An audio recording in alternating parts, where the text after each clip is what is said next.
Donc aujourd'hui, je vais te montrer comment on fait pour, ou plutôt comment je fais pour importer un de mes fichiers de Fusion 360 et pouvoir le transformer au format .3mf ou alors STL, mais très très très rapidement. Donc, dans un premier temps, il va falloir que tu ailles chercher un logiciel qui s'appelle 3D Builder. C'est un logiciel, que j'ai beaucoup utilisé quand je ne savais pas utiliser Fusion 360, pour, couper, coller, enfin bon, modifier un petit peu les STL qui existaient, et que je trouvais sur la toile. Voilà. Donc ça, à télécharger, ce logiciel est complètement gratuit. Donc je reviens sur Fusion. Donc comment on fait? Ce que tu vas faire, tu vas aller dans Fichier, Exporter. Voilà. Ici, déjà, il y a le nom. Donc là, nous, ce qu'on va faire, on va mettre, pour cet exemple, sortie antenne.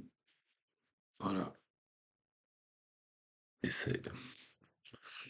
Voilà. Ensuite, dans le type. Donc tu vois que tu as un menu déroulant où tu as plein effectivement de fichiers de sortie que tu peux transformer. Nous, ce qu'on va faire, on va choisir 3MF. Alors pourquoi 3MF? Parce que si tu le transformes directement en .stl par Fusion 360, ce qui va se passer, c'est que le travail va se faire sur le cloud de Fusion 360.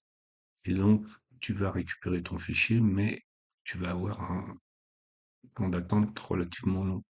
Donc, c'est pas forcément la solution. Donc, ce que tu fais, tu vas aller le transformer en 3MF. Et tu fais, alors tu choisis bien sûr ton emplacement. Donc, moi, c'est Fusion PP, hein, c'est le dossier que j'ai créé pour faire mes tutos. Donc, tu fais exporter.